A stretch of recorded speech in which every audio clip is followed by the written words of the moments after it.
Welcome to Beg to Differ, the Bulwark's weekly roundtable discussion featuring civil conversation across the political spectrum. We range from center-left to center-right. I'm Mona Charan, syndicated columnist and policy editor at The Bulwark, and I am joined by our regulars, Bill Galston of the Brookings Institution and the Wall Street Journal, Damon Linker, who writes the Substack newsletter Notes from the Middle Ground, and Linda Chavez of the Niskanen Center. Our special guest this week is Matt Bennett. Matt was an official in the Clinton White House, worked closely with former Vice President Al Gore, and is a founder of Third Way. Well, our first topic this week has to be the historic events on Capitol Hill. For the first time in American history, a Speaker of the House has been ousted from his position, and of course it was done by his own party. So, Matt, I'm going to start with you and ask you, this is evidence of a really very frightening level of dysfunction in one of our major political parties. But what do you think of the thesis that Democrats should have saved him for the sake of the country? Some people are saying that. Yeah, I don't really buy that. I understand the argument because what folks are saying is McCarthy may be bad in the estimation of Democrats, but what you're going to get next will be worse. It could be Jim Jordan, which is an unimaginable idea that Jim Jordan could be the Speaker of the House, but I guess it is conceivable that that could happen. The reason I don't buy that Democrats should have saved McCarthy is because McCarthy came to the table with precisely nothing for Democrats.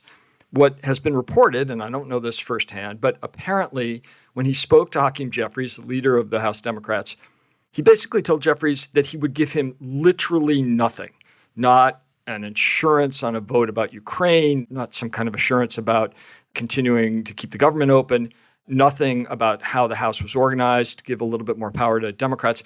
Jeffries wasn't asking for the moon. He was just asking for something. And McCarthy said, my offer to you, as Michael Corleone would say, is nothing.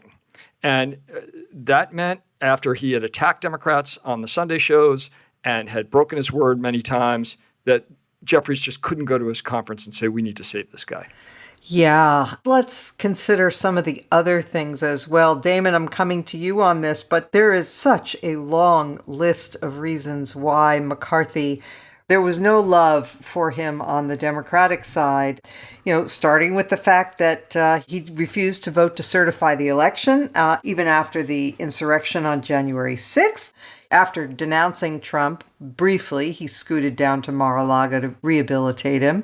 He gave the security footage, the January 6th security footage, to Tucker Carlson. And he sandbagged Liz Cheney. I mean, the list goes on and on and on. And then, of course, he blamed, just this past weekend on the Sunday shows, he seemed to blame Democrats for coming close to a government shutdown, when, of course, the Democrats are the ones who voted to keep the government open overwhelmingly. And it was understandable, right, that they just couldn't bring themselves to, even though they know the alternative might be worse, it's a big lift to ask them to vote for this guy. Well, yes, absolutely. My instincts are pretty centrist, pretty much in favor of, doing what's right for the polity as a whole rather than partisan gain. So I'm always inclined to want to side with people who make that kind of an argument. But the fact is that, we do have parties, and it's one thing for me as an individual, say, if I'm a Republican and then it's 2016 and it's Trump, I can't get myself to vote for him because he's so awful, and I refrain from voting, or in 2020 I switched to vote for Biden. That's a tactical calculation about prudence and what's best for the country and the message I want to send with my tiny little vote.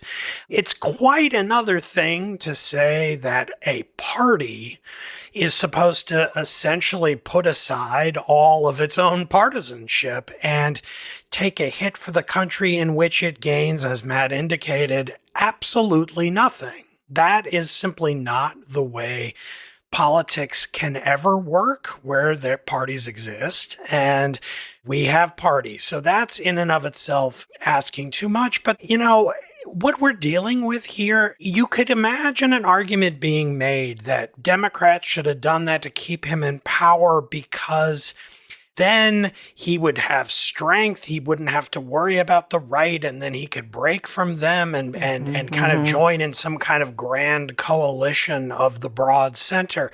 But that is not what would have happened. What would have happened is he would have been dependent on Democratic votes to keep his speakership, which would have given added extremist leverage to Matt Gaetz and his conspirators so that they would then call for another vote to take him down and probably get 30 or 40 votes rather than just 8, maybe even more, because now he'd be able to say, see, I told you McCarthy is a rhino. He doesn't want to be a Republican. He's basically a Democrat dressed up as a Republican. We have to take him down. I've been right all along.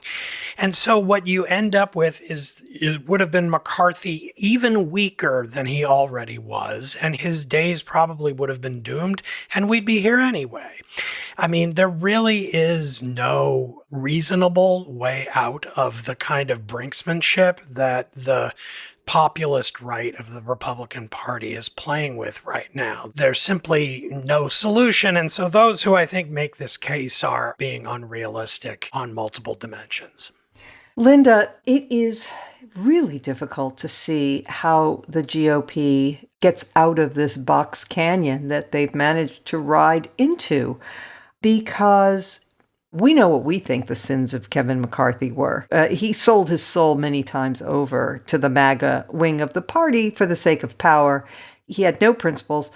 So that's what we think. But what they think was his worst sin was that he dared to make a bipartisan deal with Democrats to keep the government from shutting down. That's the great sin.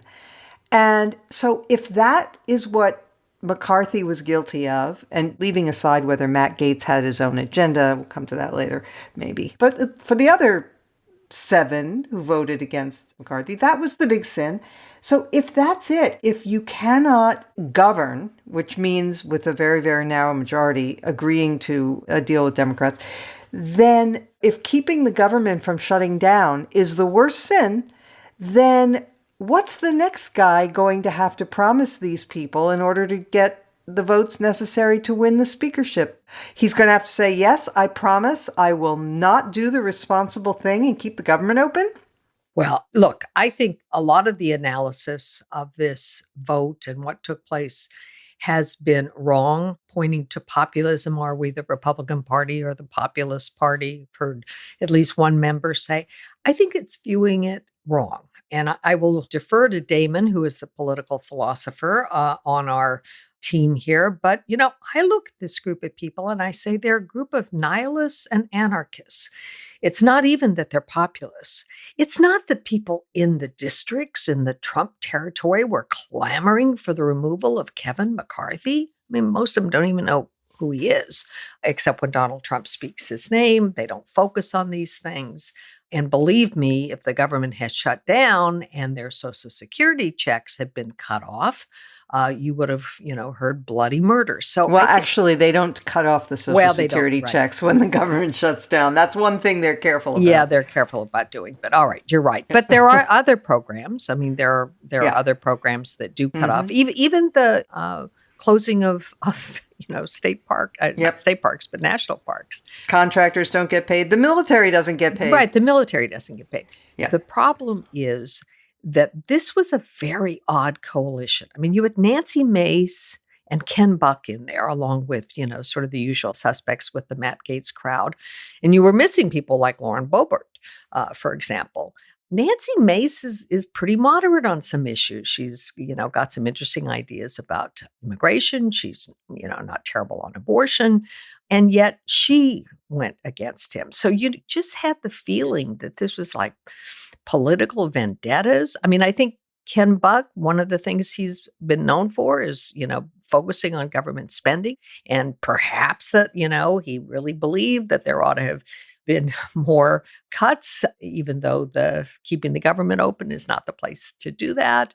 It's hard to know what they expect to achieve with this. But the one thing that is clear is that The signal we are sending, not just to the country, but to the world, is of anarchy and chaos in the United States. And what's going on in Congress, the inability to govern, the inability to get normal things done, is going to have a terrible effect on the United States and our standing in the world and our reputation. I mean, you've got European leaders looking and saying, here we are, Biden, helped form this coalition to support Ukraine. And now, we can't even get Congress to appropriate money to be spent. So it's really quite disturbing, and it has nothing to do with one man and his, virtues or vices. And certainly McCarthy, in my view, had a lot more vices than virtues.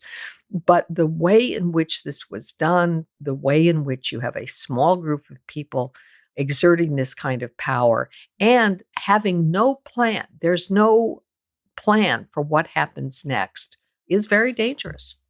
Bill Galston, this sort of thing is not new to the GOP. This has been going on now for more than a decade. These temper tantrums, these threats, or in actuality, the pulling the trigger on government shutdowns. And the thing about it is, look, I agree with some of the goals of people in the GOP in the sense of wanting to have less government spending. I mean, I adamantly disagree that they'd like to abandon Ukraine, but, and other things. But, sure, would I like less government spending? I would.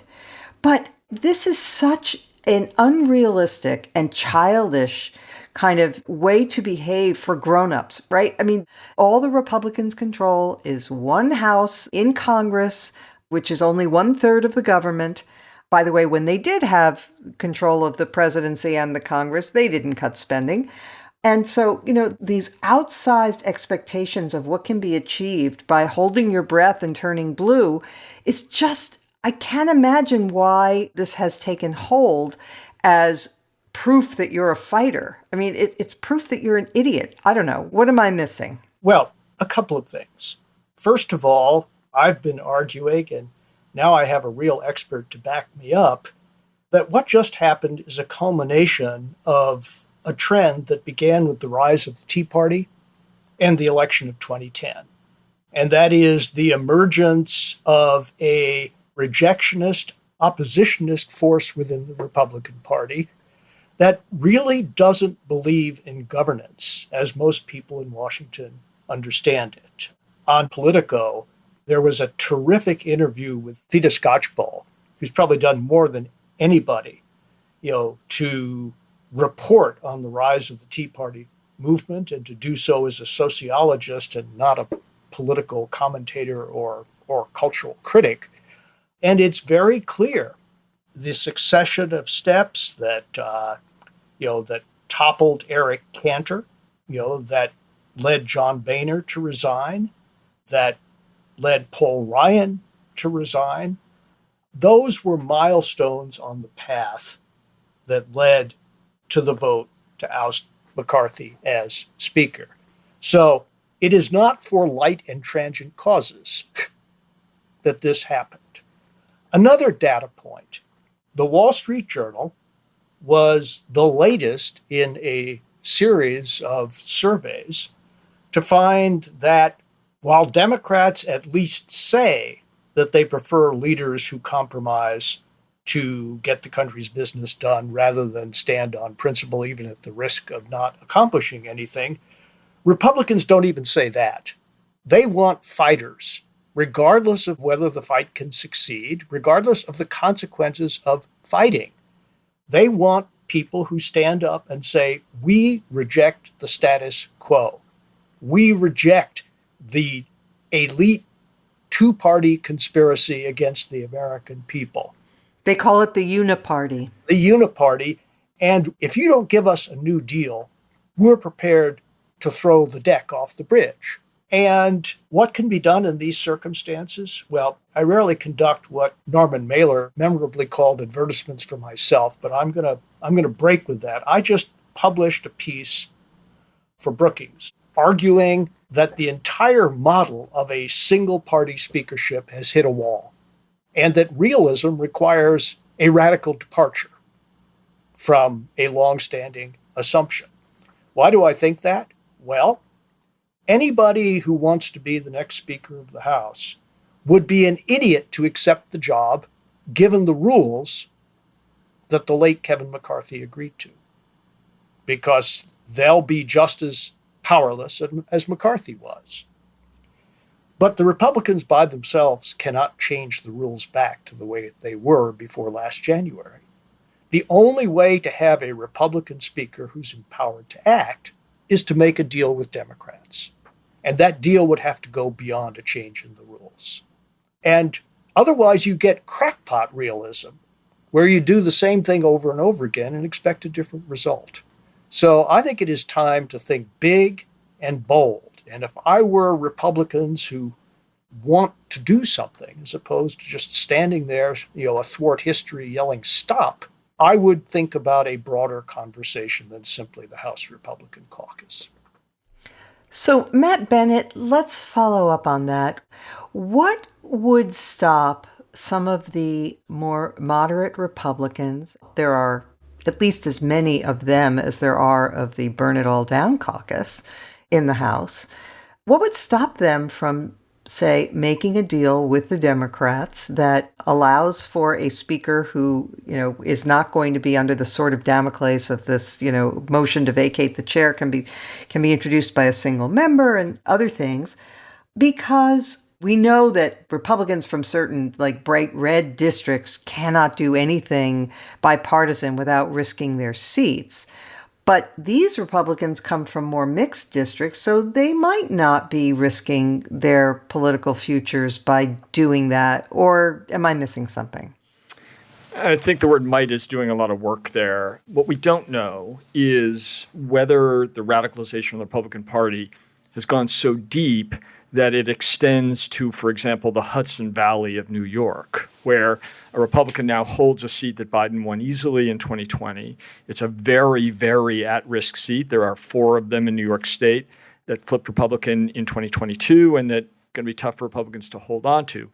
So while you're certainly correct that that is a best for Republicans, a very centrist district, what we don't know is whether the Republican Party of that district has been taken over by the virus of MAGA and Trumpism, and therefore whether people like those members would be in trouble in a primary. My sense is, though, that you may be correct, and that their bigger risk is losing the general election to a Democrat who points out that they are part of a party that simply cannot govern. And if they broke out and found a way to do it, that could be, that could be a real breakthrough. I think, given how close the margins are on the House, it is conceivable, if not likely, that something like that will happen. But boy, it would take an act of enormous courage, political something courage, we haven't seen much of, which is in short supply. And so if anyone has seen political courage, please contact the office immediately. But it would be great, and it could be transformational, and it could be the first step towards, presuming Trump loses the presidency, could be the first step towards recreating a Republican Party that actually functions. Right. As things now stand, it may be true that for some significant portion of the Republican base, fight, fight, fight is the thing that gets their blood going.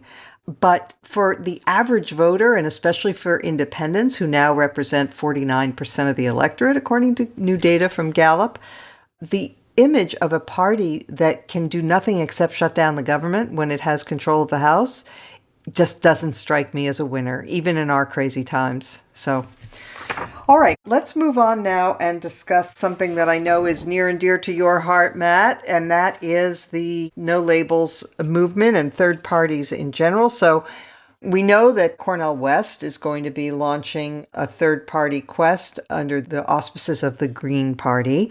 And we're hearing that RFK Jr. is shopping for a party. He's been in discussions with the Libertarians, which, the Libertarians have a high tolerance for oddness, but I don't know if they can quite go to that extreme, but we will see. But the one that is the most concerning is, of course, no labels. You've got a number of very high profile and, in other respects, completely admirable Americans who are associated with it. Joe Lieberman, Larry Hogan, Ben Chavis, Pat McCrory, and, of course, Joe Manchin, who I ran into recently. And maybe we'll get to that. But before we do, Matt, let's talk about the Wall Street Journal editorial, which takes aim at a group called Citizens to Save Our Republic. I assume you've seen it. I have seen it. Let me just read a couple sentences from their editorial and then you can respond. Quote, so a group trying to give voters a democratic alternative, Smolty. A democratic alternative is somehow a threat to democracy? We've repeatedly keelhauled Mr. Trump for his dereliction on January 6th, his fraud delusions, and much else, but it's strange to say democracy will end if voters in 2024 cast ballots and elect whomever they want, unquote. Your response?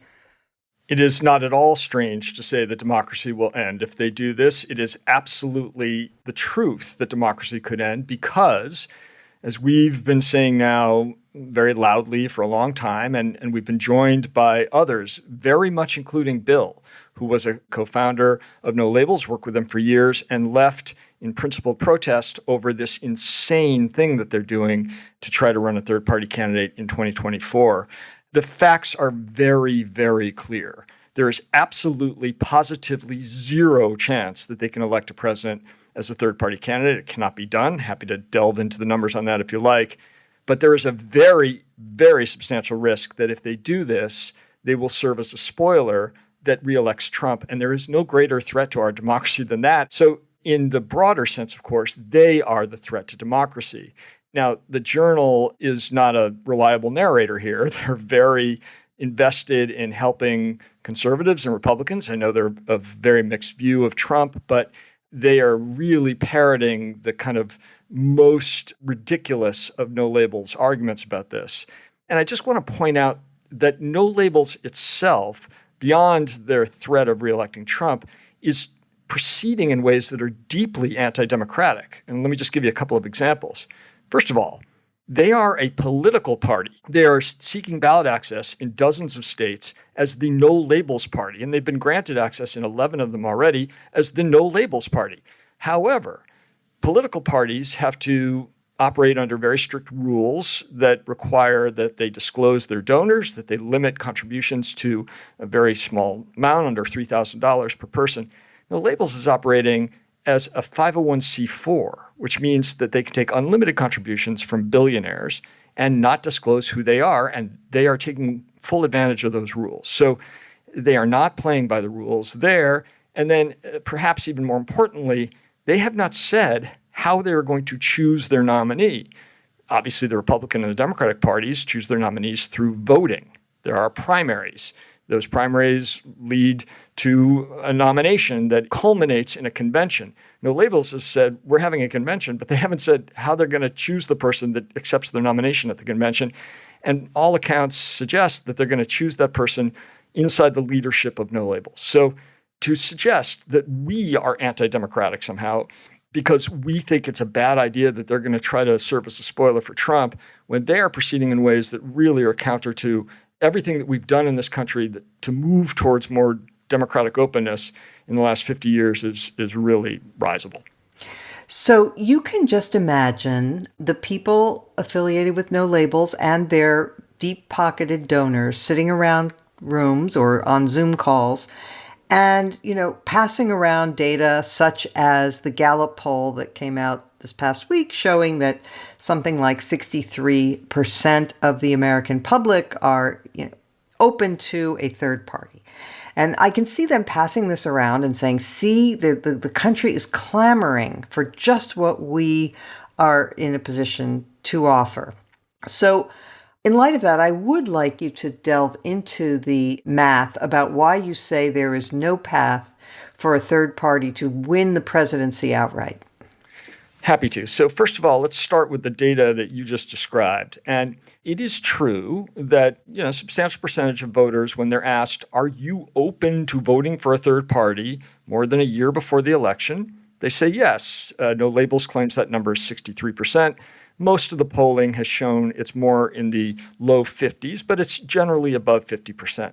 The problem is that that doesn't mean anything because that number is almost always above 50%. When you ask someone, would you like another option? They say yes. The question is, are they going to exercise that option in huge numbers? Now, some people will vote for third parties, enough perhaps to serve as a spoiler, but not nearly enough to get more than a third of the vote, which they would need in a three-way race. If you look at what has happened through history, there have been only 2 prior times in American history has a third-party candidate said, I believe I'm going to win this election. The first time was Theodore Roosevelt, who had left office 4 years prior as one of the most popular presidents in American history, who would be carved into Mount Rushmore 15 years later. He tried running as a third-party candidate, and he ended up massively short of victory. I think he only got 86 or so electoral votes, and he served as a spoiler that elected Woodrow Wilson, the Democrat, and he was a spoiler for the Democrats against the Republicans.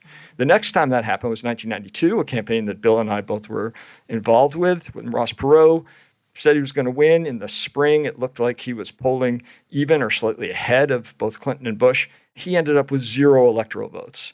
And no one has won an electoral vote as a third-party candidate since George Wallace did it, running as an overt racist in 1968. So the notion that these guys can defy all of American history and do something that has never been done, when in fact the mood of the electorate is where it normally is. Americans tend to be very grumpy about their choices for president every cycle. They might be a touch more grumpy this cycle, but not in a major outlier, is just preposterous. And I'll just finish by saying, if you look at all of the data where they test the real question, which is who would you vote for in a three-way race? Not are you open to voting, but who would you vote for?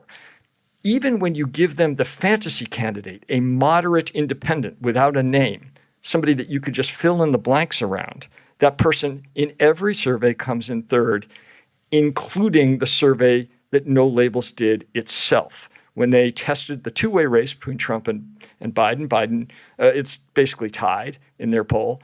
In a three-way race, their candidate comes in a distant third and Trump wins. And that is what you see over and over in polls done by Democrats and Republicans, by No Labels, and by independent media.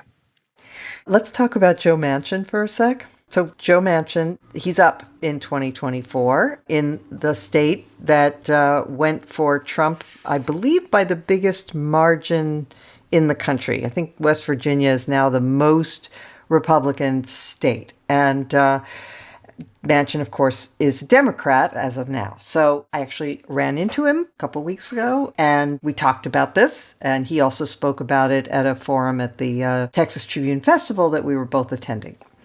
So he has said that he is considering, vis-a-vis his possible race for re-election for the Senate, he doesn't think he can win as a Democrat. So he's thinking about running as an independent. But even then, it would be hard for him for a whole variety of reasons, including that his opponent could demand that he say who he's going to caucus with. If he doesn't say, I'm going to caucus with the Republicans, then he's kind of sunk.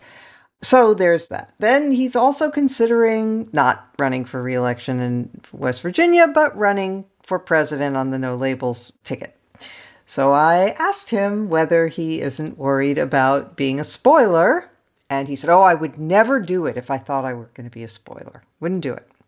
Don't want that to happen. I said, okay, well, but I said, but why are you considering it? And he said, well, we really have to get the extremes under control in this country. We've got such extreme people, and we have to get the far left.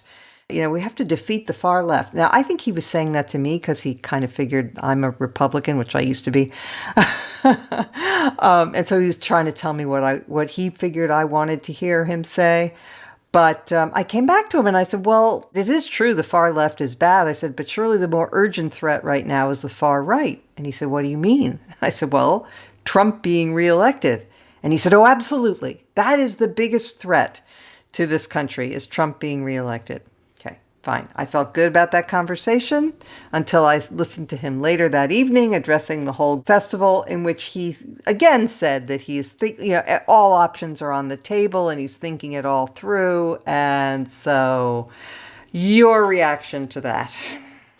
We are very, very closely monitoring the Manchin situation.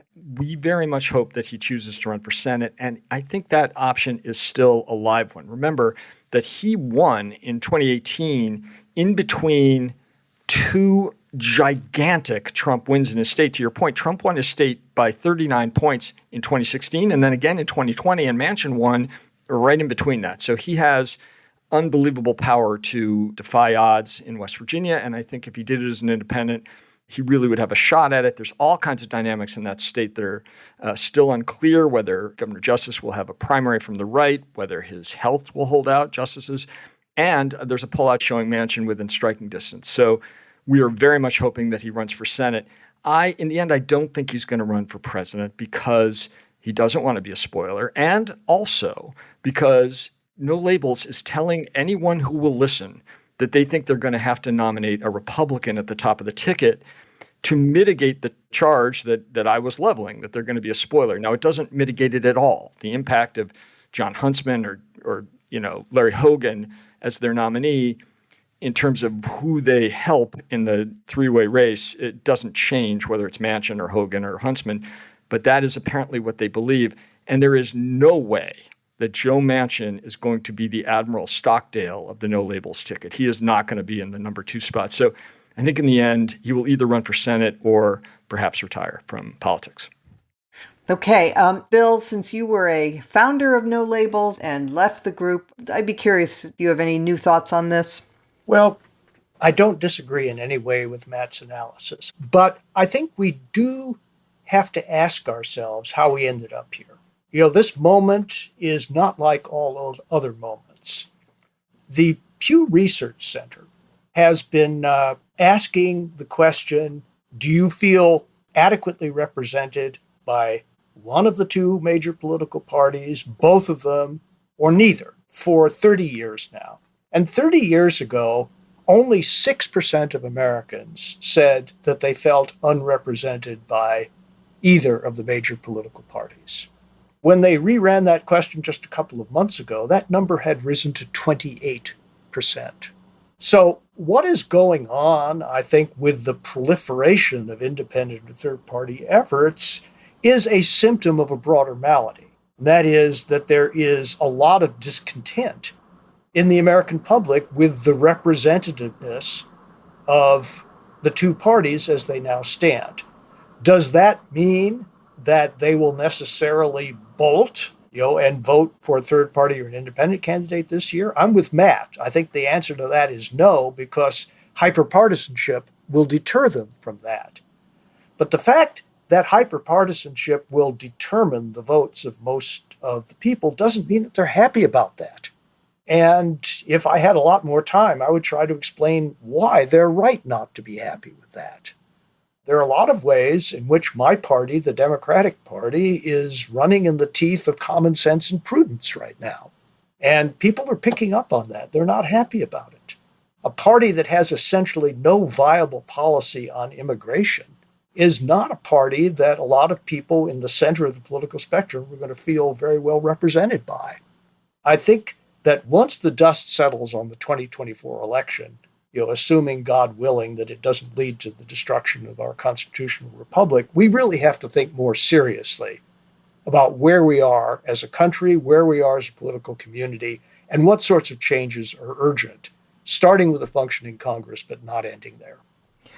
Right. I noticed in your column this week, you mentioned Catherine Gale, who has been a guest on this podcast a couple of times, I think, and who has some really great proposals for reforms that would open things up and disempower primaries, the primary electorates in both parties, because they tend to be more extreme. And that's one proposal that's out there, and I agree wholeheartedly that we need to pay more attention to those kinds of things, because the road we're on is very, very, let's say the bridge we're on is creaky. For the record, in that piece, I also talked about a number of other reform options. Yes, I know. But I wanted to tout Catherine because she's been on this podcast. Right. Well, but there are others who might well be on the podcast. Well, we should talk about other that. reform options to offer. She's not the only game in town. No, she is not. That is true. And we should be looking at all of them very seriously because we desperately need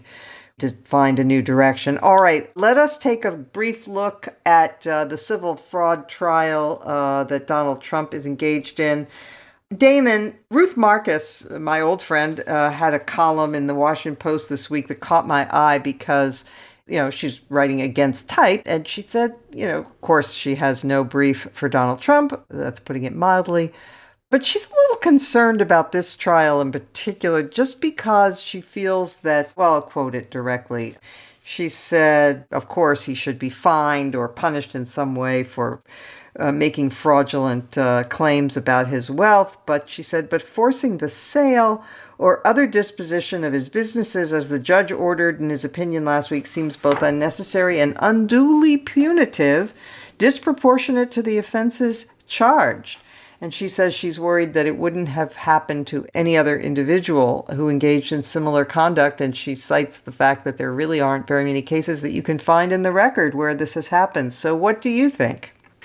What I think is that if you are a billionaire, supposedly billionaire real estate mogul who plays fast and loose with the truth and has a tendency to exaggerate the value of your companies for the sake of favorable loan terms and insurance rates and things like this, that you probably should not run for president of the United States and bring the entire scrutiny of our entire media and journalists and law at all levels down on your own head.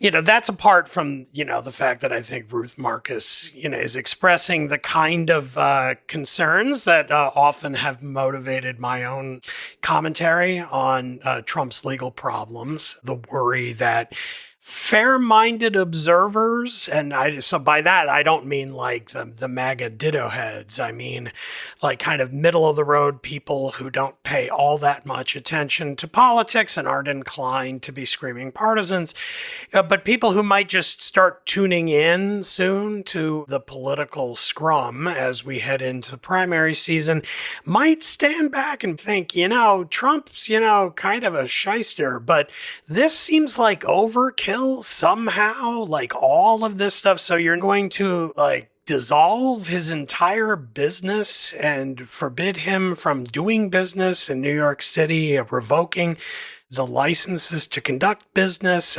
eliminate the Trump organization from top to bottom. And all of this is happening in the, 18 months leading up to him running for president. That seems fishy. It feels a little bit like, that it's exactly the conspiracy that the MAGA ditto heads insist it is.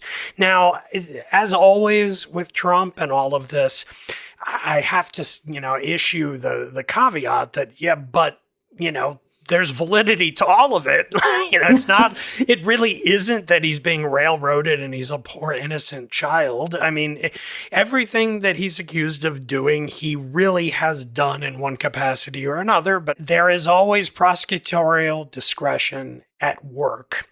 And it's really hard to game out, especially when you have multiple jurisdictions and multiple judges and multiple prosecutors all acting independently. It's not like they all get together in a room and decide, okay, well, we can charge him in these jurisdictions for these crimes, but these other things like this civil trial in New York, that's maybe a bridge too far. Let's hold that. Maybe we'll come back to it if he doesn't win in 2024. It doesn't work that way.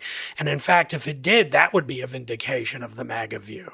So what we're left with is, on very unfortunate timing and a kind of perfect storm of charges on every front, criminal, civil, local, federal, all at the same time while he's running for president. Not ideal. But the problem is, as always, Trump most of all, rather than everybody else. It's a little, last point, I guess, it's a little bit like When you get sick and then you end up dying from your body going into convulsions with your antibodies running crazy, trying to kill the invading virus. We have like every single antibody in the legal system going at Trump right now at the same time. And our civic life is running a fever as a result. Well, it's unfortunately the case that the judicial branch seems to be the only well-functioning part of our government at the moment, which is possibly why so many things wind up there. But Linda, you, I think, have a different view. I have a different view. People know me as a political pundit and all that, but I've spent many decades serving on corporate boards, being on audit committees, governance committees, etc. Now, granted, these were public boards, and so they have to follow SEC rules and the rules of the various stock exchanges, and they're not the same as a private company, which is, and actually, you could hardly call the Trump Organization a company. It's a bunch of LLCs, limited liability corporations, about 100 of them, folded in under one umbrella, all under the control of one man. But one of the things about American business that has been the standard is that businesses are held to be honest in their financial statements. You or I apply for a loan on a mortgage and we are asked, because we're independent, we don't necessarily have a job. We have to come up with our financial statements and we have to give a P&L of our profits and losses over the years. When we apply for that loan, those documents that we submit, we're submitting under the threat of perjury. Now, this is somewhat different because, again, he's a private corporation and perhaps he also could be prosecuted federally for perjury if he submitted false documents. But the point is that when you commit fraud on the level that Donald Trump did, you undermine confidence in the American business system. And I think the state of New York has an absolute reason to want to make sure that a company is not operating fraudulently within the state. And the reason this has come about, this whole investigation came about, is ostensibly because Michael Cohen, Donald Trump's former fixer, actually testified before Congress and said he plays with his financial statements. He inflates values when it comes to assigning what his assets are worth, and then he deflates them when it comes time to paying taxes on it or doing other things where he would get some financial advantage for having a lower valuation. That is fraud. And, I think to ignore what he's done would be wrong. Nobody is going to necessarily force the sale of some of these buildings, for example, but he's going to have to come up with the money to pay for the fraud that he engaged in. Well, if he loses his business licenses, Linda, he's going to have to sell them at a fire sale price. There are other places you can do business in. Yeah, but I think what he's done here is quite appalling and that we should all be appalled by it. And it was something that, we talked about when he was first a candidate for president. People saying that he was this brilliant businessman. No, he's never been a brilliant. He's a con artist. He's a huckster. He sells his name. He sells an image. But the underlying businesses that he's supposed to have never been particularly well run, and which is why, he's come so close and in fact had to go into bankruptcy for some of those investments he made, certainly in the gaming industry. I think it's wrong to say, everybody does it. No, not everybody does it. Not everybody says that their private residence is 30,000 square feet when it's actually closer to 10,000 square feet. Not everybody puts different figures on different documents having to do with the same property based on what their advantage is going to be, especially when these documents are supposed to represent reality. And by the way, and we heard testimony of that on this issue this week, when there are actual appraisals of some of these buildings that were available that they did not disclose. So I think that the Attorney General, whatever her reasons were for bringing this, I think the people of New York are well served by making sure that other businesses don't think that they can operate the way Donald Trump has. Let me just put a cherry on top of that little sundae and say that there are many, many advantages that this society gives to people who are wealthy and famous. But there is a price, though, to pay if you misbehave and you're very prominent, because then there is almost an obligation on the part of the authorities to come down hard on you, because otherwise it sends a signal to the rest of society that this is normal, that this is okay, or that if you're sufficiently prominent, you can get away with it. Now, there's plenty that people do get away with, but they shouldn't, right? And we shouldn't endorse that. Hear, hear. Okay. Yeah. All right. So we agree on that. But Matt, I want to bring you in on a different matter regarding this trial. And that is, once again, the confounding problem of how you deal with this character, because, of course, true to form, he is truth socialing lies and innuendos and insults toward everybody and sundry, including the judge's law clerk. There was a picture that surfaced of her, one of those meet and greet things where she was smiling in a picture with Chuck Schumer. So he said, oh, she's Chuck Schumer's girlfriend, right? And the judge was not amused and said, okay, that's it. You cannot comment on anybody on my staff. You cannot comment on, Now, he can still comment on the judge himself and so forth. But there are real limits, right, to what this judge or any of the judges in the Trump cases can do to enforce the normal rules in these situations. There are, and I think this underscores your point about how there are different rules for the privileged, and there's nobody more privileged than Donald Trump. A normal defendant in a case like this would face significant dangers. I mean, you could be thrown in jail for violating the terms of gag orders that are imposed by courts. You can be fined, and there are other sanctions as well. So the problem for all of the judges in all of the cases that Trump is a defendant in is that they are walking a tightrope, not only because they face real risk to themselves physically and otherwise, but because they are dealing with a defendant that is completely sui generis in American law. I mean, this guy is a former president who was the leading candidate for president of his party, and it is incredibly hard to figure out what to do about that. The other thing I would note is that even if the gag orders were to work, which is kind of hard to imagine, that wouldn't stop the torrent of abuse. There are plenty of people around Trump that can signal to the millions and the hordes that follow him on social media and elsewhere, and they can make these cases. So I do hope that the judges were able to find a way, perhaps with fines or other kinds of sanctions, to impose some order on these cases. But I am not particularly optimistic. And I think when we see the federal cases starting to go, perhaps as soon as the winter or spring, this is going to be a central question in front of these judges. And what they don't want to do is make a mistake that would allow the verdict to be vacated because they did something and took it too far with a guy who has got different kinds of First Amendment rights than everybody else because he's a presidential candidate. Bill, Trump makes the argument that this is all being done to him to prevent him from running a campaign. It is election interference, he keeps saying. Election interference, that's all this is. But of course, some people say, and I'd be curious to hear your view of this, they say, oh no, the trials are the campaign.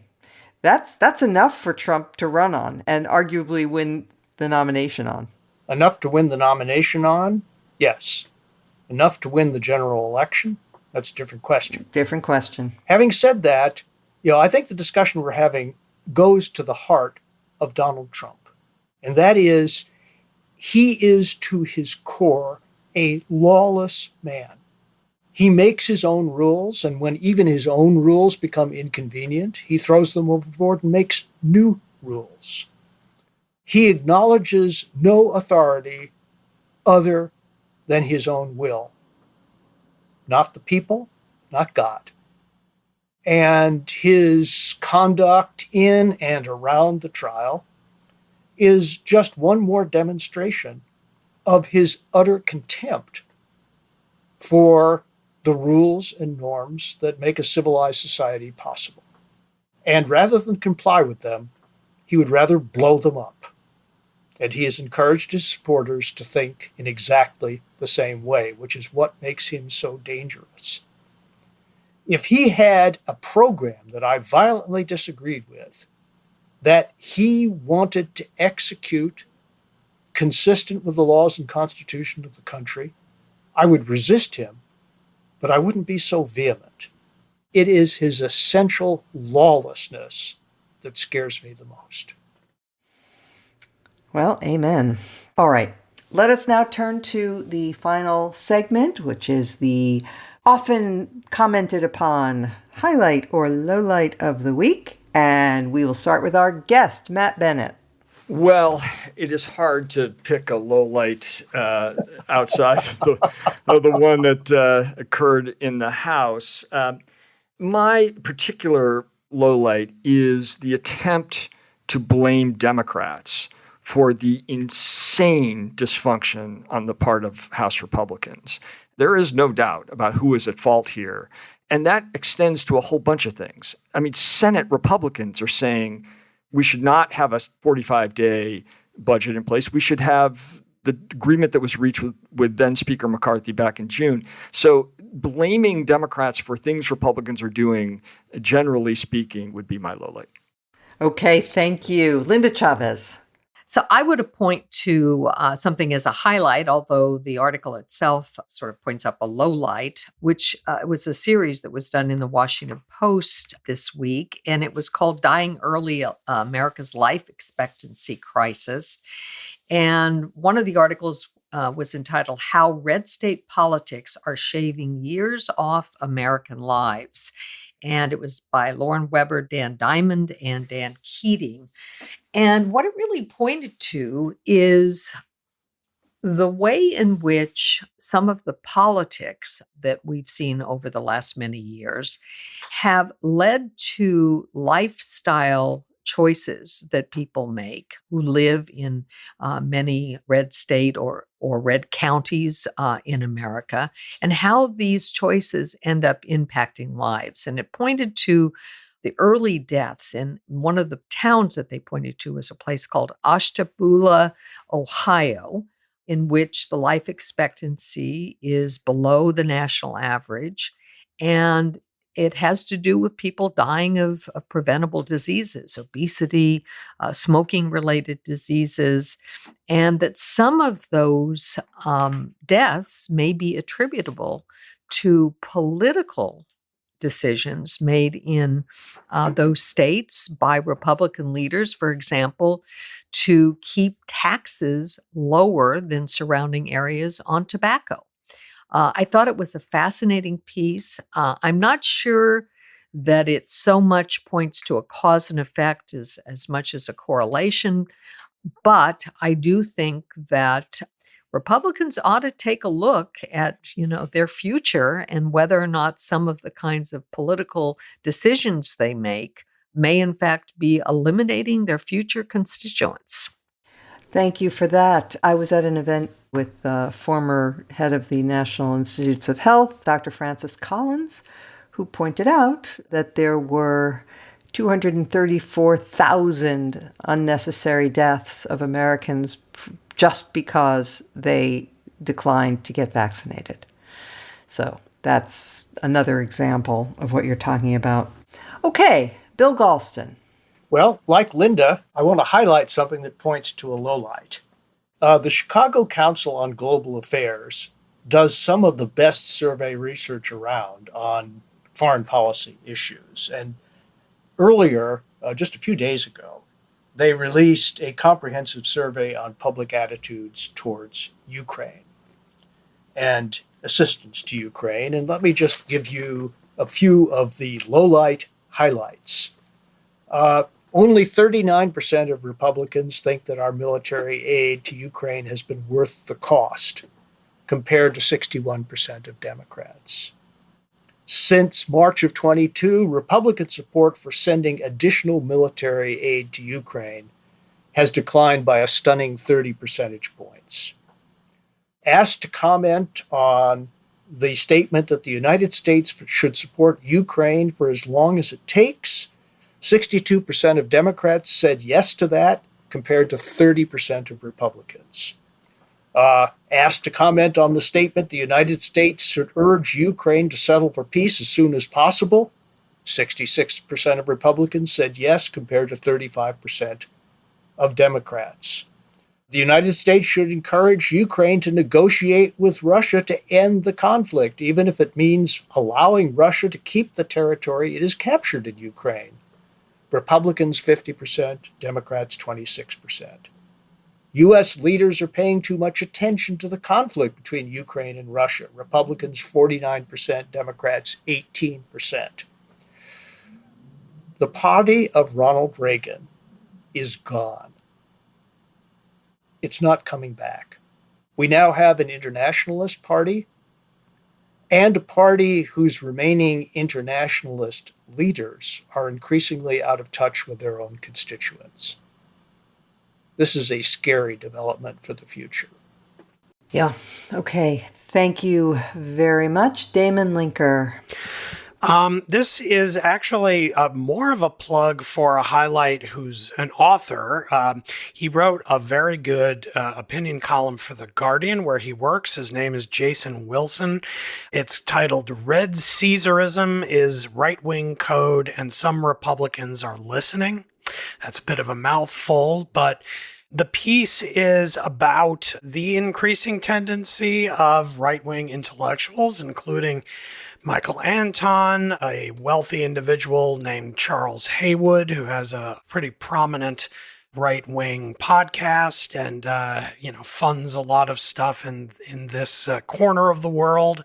Basically, intellectual justifications for really the outright embrace of tyrannical government.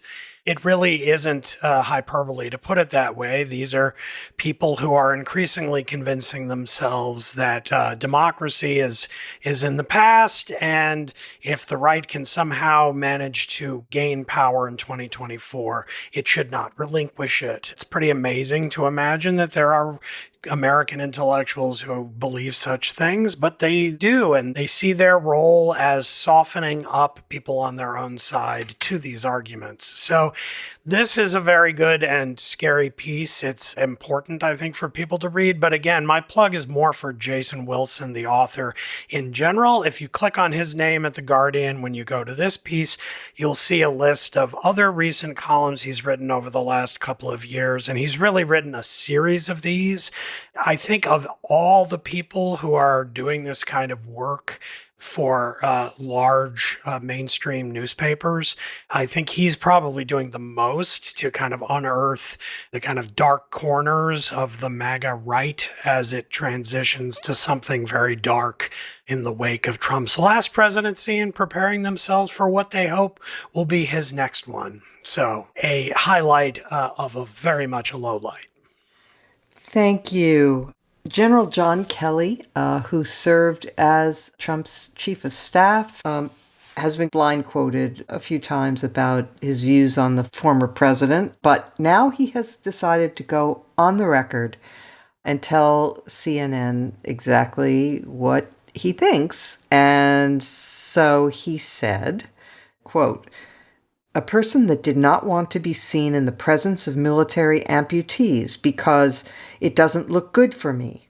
A person who demonstrated open contempt for a Gold Star family, for all Gold Star families, during the 2016 campaign, and rants that our most precious heroes who gave their lives in America's defense are losers and wouldn't visit their graves in France. A person who is not truthful regarding his position on the protection of unborn life, on women, on minorities, on evangelical Christians, on Jews, on working men and women." He continued, "A person that has no idea what America stands for and has no idea what America is all about. A person who cavalierly suggests that a selfless warrior who has served his country for 40 years in peacetime and war should lose his life for treason in expectation that someone will take action. A person who admires autocrats and murderous dictators, a person that has nothing but contempt for our democratic institutions, our Constitution, and the rule of law. There is nothing more that can be said. God help us.